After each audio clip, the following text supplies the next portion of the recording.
and third one is the photoelectron. What is a photoelectron? It is one who is exhibiting both the properties, that is a wave nature as well as a particle nature, that is called dual nature.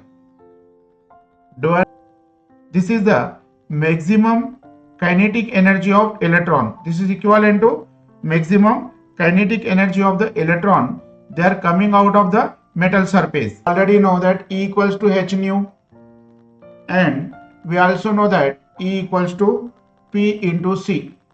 This is for wave nature.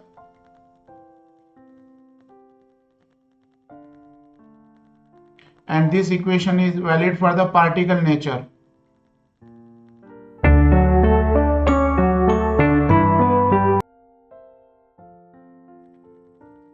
See, this is the sun is a source of light, and bulb is also a source of light. A lamp, candle even, it is a source of light. So the light travel from these sources. When the light is traveling, it is traveling from one point to another point. It is traveling like this. So light is traveling here. So light is traveling with the help of small packets, energy packet. These are the energy packets, and the energy is transferring with the help of these energy packets and are energy bundles. So energy bundles are energy packets. So these small bundles which are consist of the light is consist of these small bundles which are making the light, nothing but called as a photon. They are called as a photon. And photon is a bundle of energy. They carry the energy from one place to another place. So light mainly consists of photons.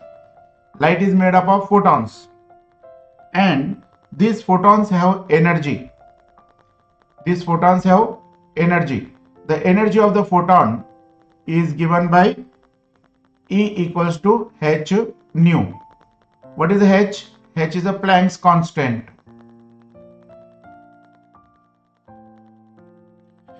Whose value is equals to 6.62 into 10 raised to minus 34 joule second.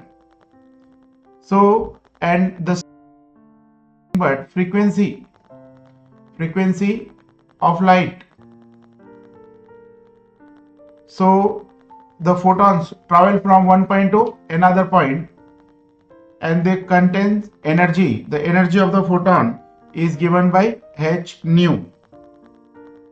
Now, what is the nu? Nu is the frequency, and this frequency is nothing but given by C upon lambda. So C nu equals to C upon lambda. Therefore, formula for energy of the photon becomes E equals to h into C upon lambda. So we got a formula, energy of the photon given by hc upon lambda. One more thing, what is the c here? C is the speed of light.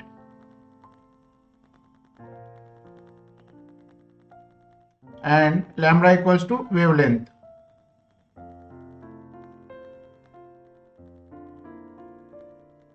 Now, what exactly the photon is? Photon and protons are different.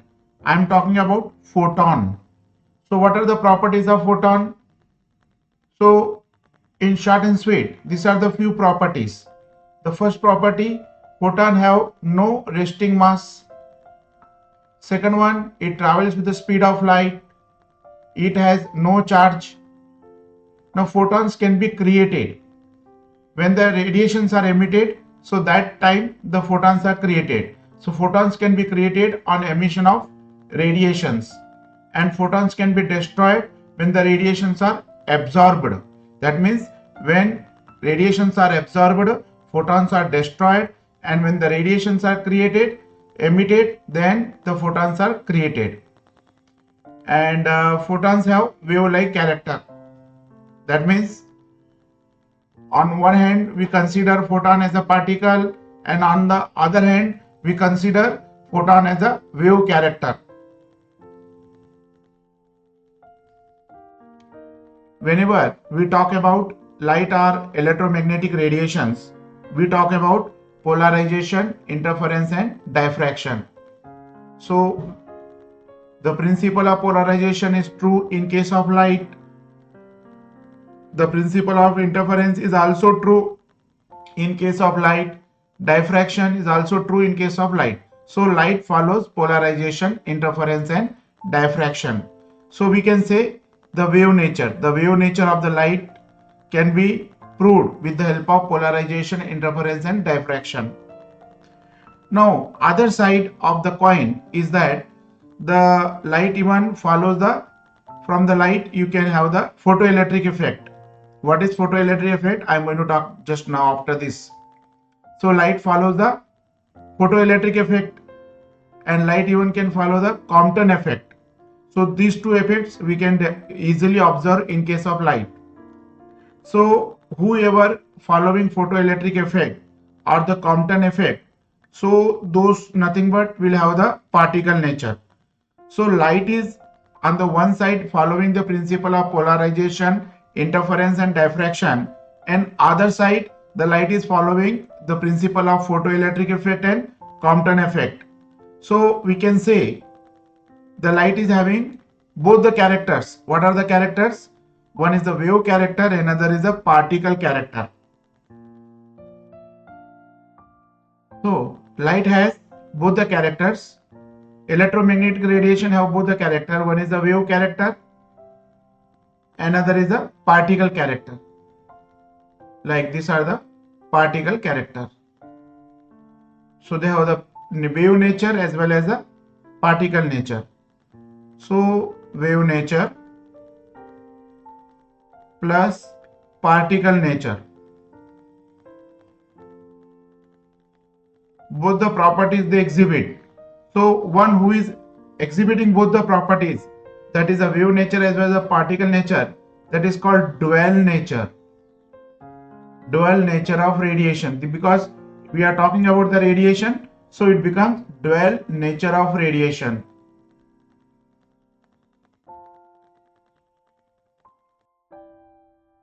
Before proceeding, let us understand three technical words. One is a photon, second one is a electron, and the third one is a photoelectron. So what exactly the difference between them?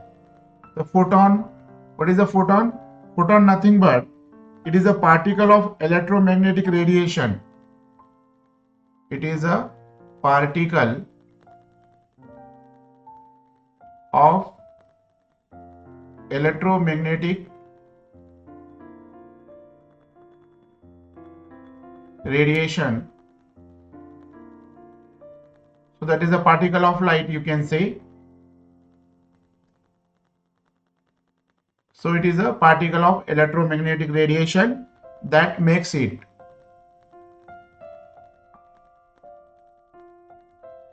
And what is electron? Fundamental particle.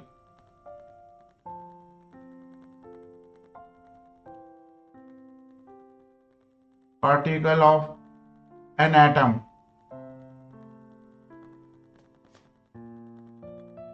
And there are the two types of electrons. One is free electron. You can say not free electron.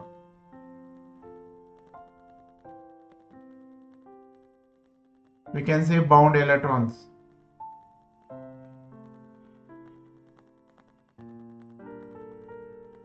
And third one is the photoelectron. What is a photoelectron? It is an electron which is emitted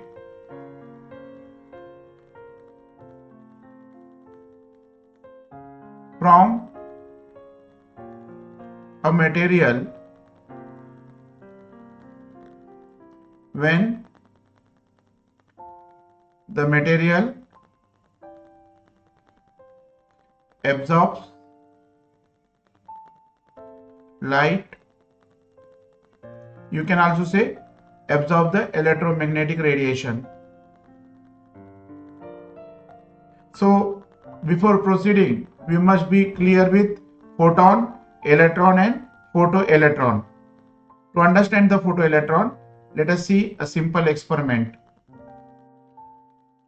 Here I got a metal surface, and this metal is a photosensitive metal. Photosensitive metal is one on which if the sunlight is falling or the ultraviolet radiations of suitable frequency are falling, then the electrons come out of the metal. So that type of metal is called photosensitive metal. The alkali metals such as cesium and potassium and one more sodium, they are most popular photosensitive metals. When the radiations are falling, ultraviolet radiations are falling on such metals, what will happen? The electron present inside will come outside like this. So the free electrons will come outside. As soon as the ultraviolet radiations are falling, the free electrons which are present inside the metals, they do come outside. So this process is nothing but called as a photoelectric effect. It's called as a photoelectric effect. So what is a photoelectric effect? Photoelectric effect is one, whenever the ultraviolet radiations are falling, the electrons, the free electrons from the metal surface, they do come outside. From the metal, they do come outside. And these are nothing but called photoelectrons. Photoelectrons. So this phenomena in which ultraviolet radiations falling on the metal and free electrons are coming outside of the metal, so that process is called as a photoelectric effect. So now we can define photoelectrons. When light of suitable frequency, here the light is falling on the metal surface, so very important is frequency of the radiation. So when light of suitable frequency fall on metal surface, then electrons are emitted from metal surface. These photo-generated electrons are called as photoelectrons, and the process is called photoelectric effect. Now, to study experimentally the photoelectric effect, we need to have an evacuated glass tube. In this glass tube, we got the two metal plates. One metal plate is made by the photosensitive material, the red color one. So that is made by the photosensitive plate. It is a thin photosensitive plate on which the radiations from monochromatic light falling on it. And we have here the quartz window. Window means it is a transparent material so that the air should not come inside, but the light should able to come and fall on the photosensitive plate. So that is a quartz window. As soon as the radiations fall on this photosensitive plate, the electrons are emitted. The electrons do come out of the metal surface, but they cannot travel to other end of the tube. What is the reason? The reason is that they don't have sufficient energy. Therefore, even though the electrons do come out, as soon as the monochromatic light fall on the metal surface, the electrons are not able to travel to the other end of the tube. The reason is that they don't have sufficient energy. What we should do to impart the energy to them? Now what we do? We connect a commutator across this glass tube. For that, we are connecting end of the tube with the help of a commutator key. This is a commutator. What is a commutator? Commutator is a device by which you can change the direction of current. You see here the commutator, here is a like speed breaker symbol. This is a jumping, that is called as a jumping. What is the jumping? Jumping is nothing but two wires are crossing one over the another, but there is no electrical conductivity like this. This is called jumping. Here are the two wires and here is the jumping. This is called jumping.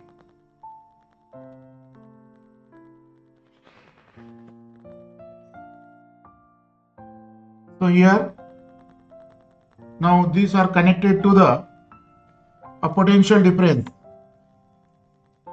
For that, we need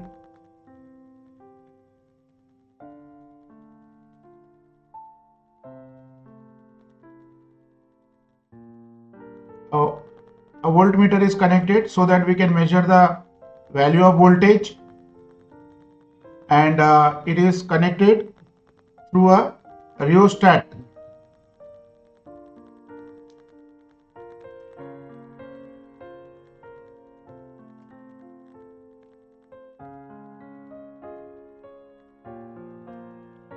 And now a cell. We are connecting a cell now here.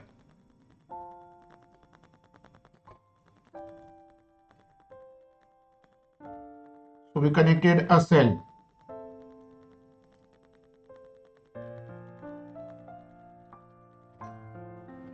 Here now the ammeter is missing, so I am now connecting ammeter here. Micro ammeter is connected here, and this is the EMF source, plus and minus, and this is the commutator.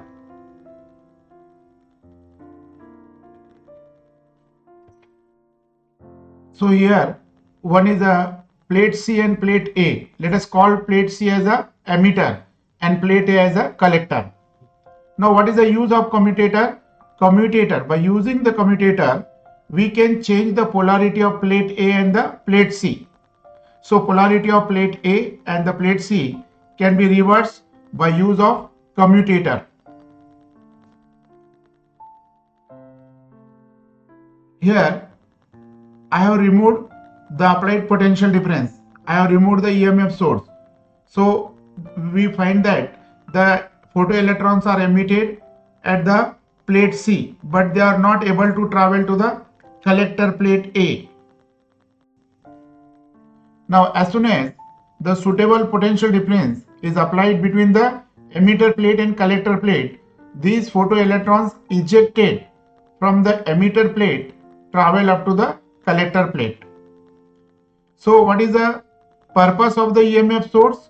The purpose of EMF source to impart energy to the electrons, emitted electron, so that the electrons do travel from emitter plate to collector plate. So EMF source is helping the electrons, helping the photoelectrons to travel from emitter to collector plate. The job of the EMF source not to emit the electrons. The job of the EMF source to help the electrons to travel from emitter plate to collector plate. Now the emission of photoelectrons depends upon frequency of radiation. Depends upon frequency of radiation.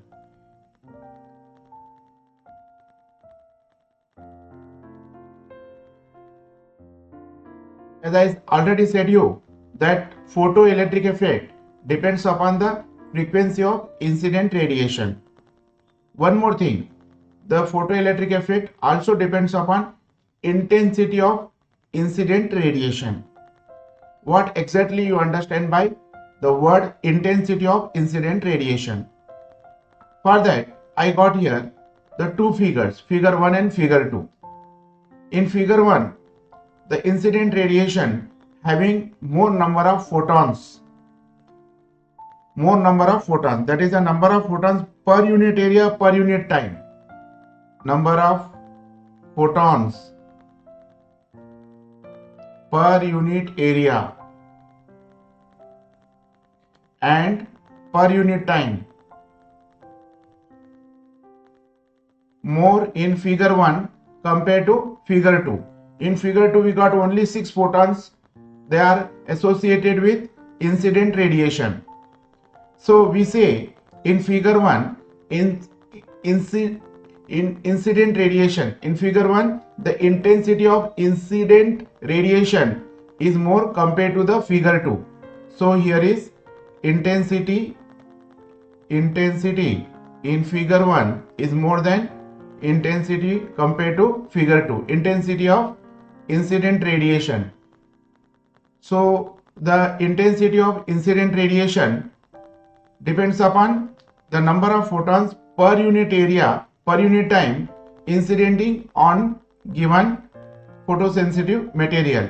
More the photons per unit area per unit time, more the intensity of light.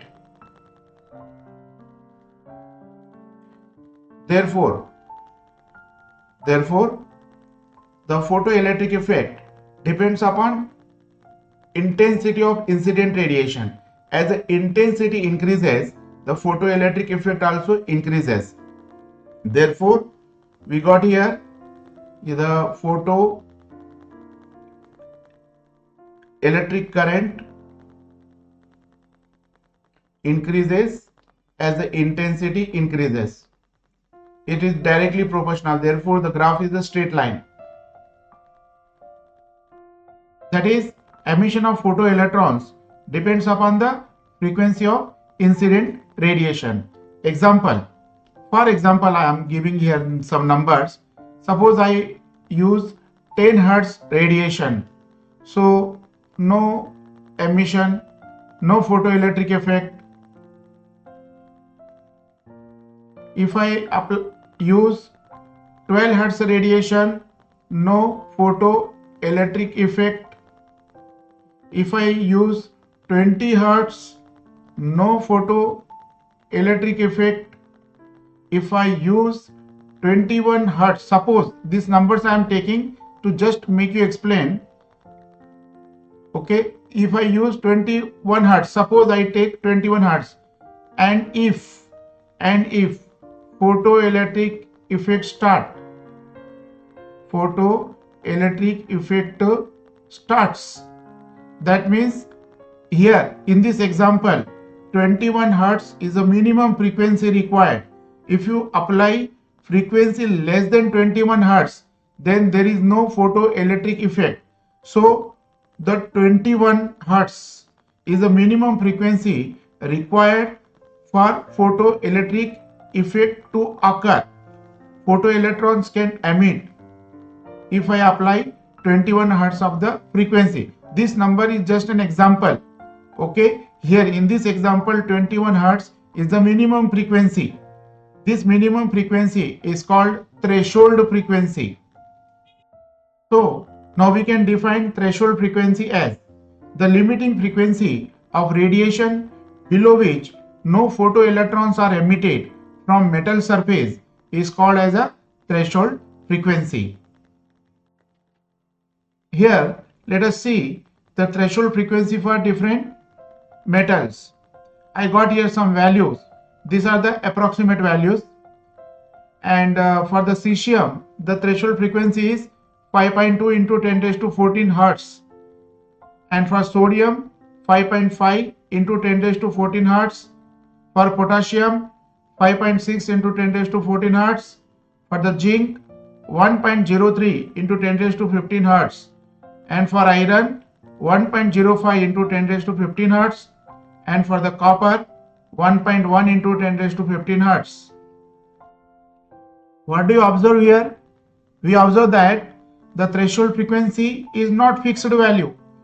The threshold frequency changes from one metal to another metal. Every metal has different threshold frequency. Every metal has different value for threshold frequency. So threshold frequency is a characteristic of a given metal because it changes from one metal to another metal. Here one more thing I would like to tell you, that suppose I got a metal here. This is a metal. In this metal, these are the free electrons. These are all free electrons. Now some electromagnetic radiation falling on this metal.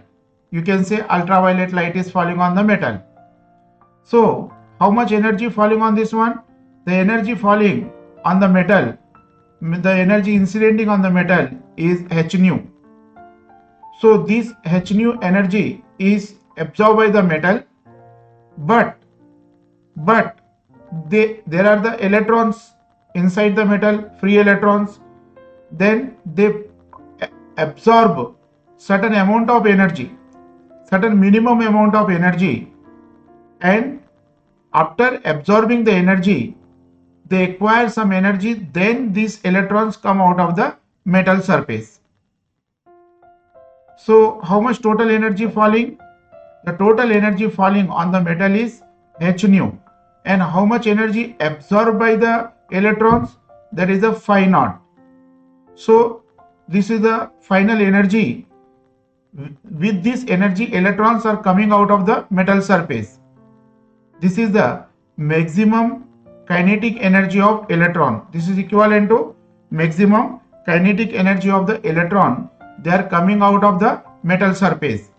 And this equation was given by the Einstein. So Einstein photoelectric equation. What is this called? Einstein photoelectric equation.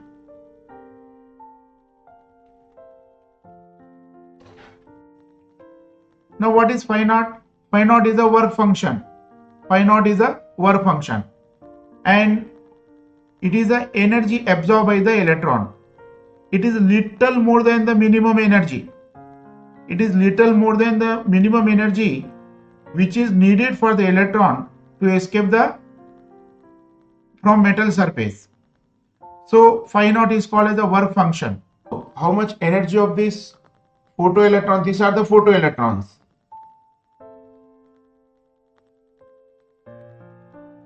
And what is their kinetic energy?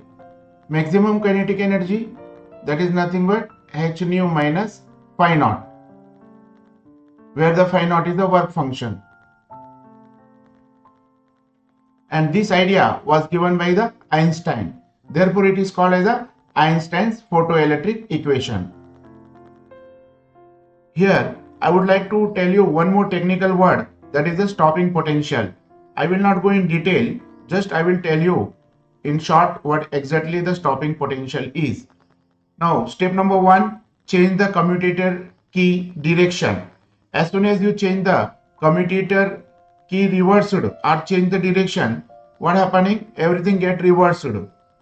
In this case, we say the collector A at negative potential, and if you keep on increasing the negative potential, a situation will come where the photoelectric effect will become 0.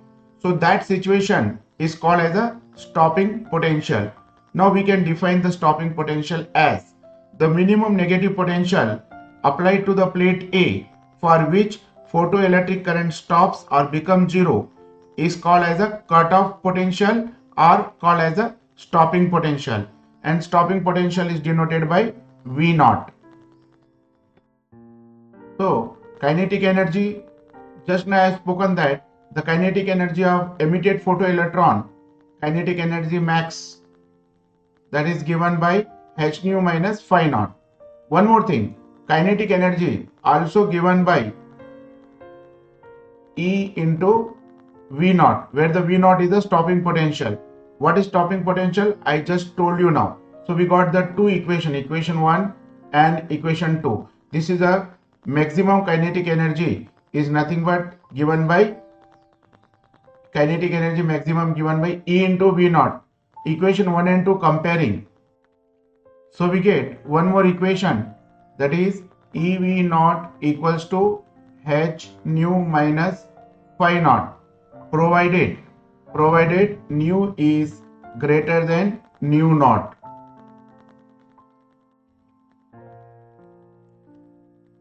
Now, from above discussion, according to Einstein hypothesis of photoelectric effect, when a photon, suppose this is a photon, this is present in the ultraviolet radiation and it is incidenting on the metal and going inside the metal, there is an electron. This is an electron. So, and it is a photon. So the photon having energy. How much energy? E equals to h nu. This energy is absorbed by this electron and the photon will vanish. Now only the amount of energy will associated with electron, and this electron will come out of the metal surface. If h nu greater than or equal to phi naught, then only electrons from metal are emitted.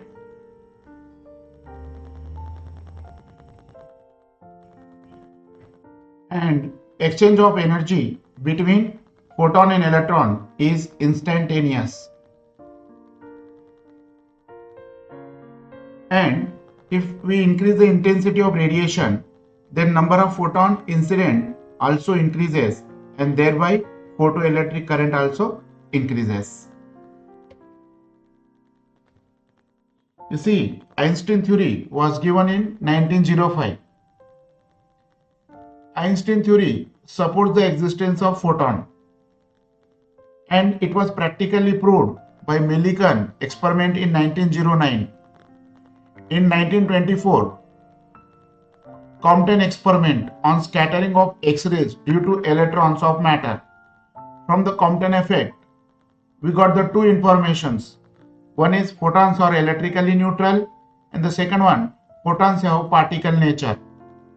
In the same year, 1924, de Broglie hypothesis came into picture. According to de Broglie hypothesis, matter possesses dual nature. Even radiations possesses dual nature. What are these dual nature? That is the wave nature and particle nature. Wave nature having the two properties, that is the frequency and the wavelength. While talking about the particle nature, we talk the energy of the particles and momentum of the particle. Now, let m be the mass of the particle and v equals to speed of the particle. Then momentum, p is the momentum of the particle, that is nothing but mass into speed. So momentum of the particle p equals to m into v.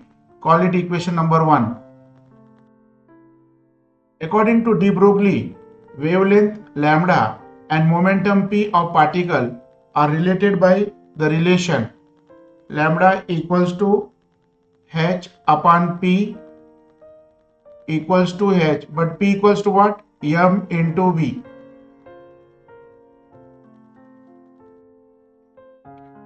This relation is called de Broglie relation.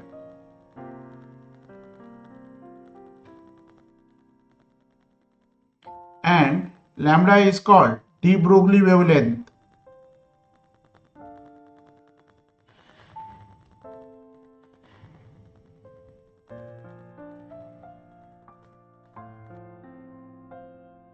For a beam of electromagnetic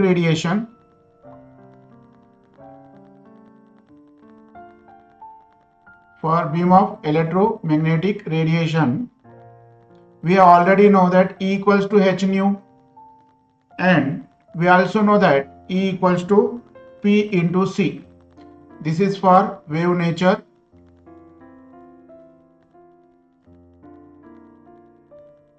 And this equation is valid for the particle nature. Both equations providing energy, therefore comparing them, we get Pc equals to h nu. Therefore, P equals to h nu upon C, which can be written as h upon P equals to C upon nu, but C upon nu equals to lambda, therefore lambda equals to h upon P, where lambda nothing but de Broglie wavelength.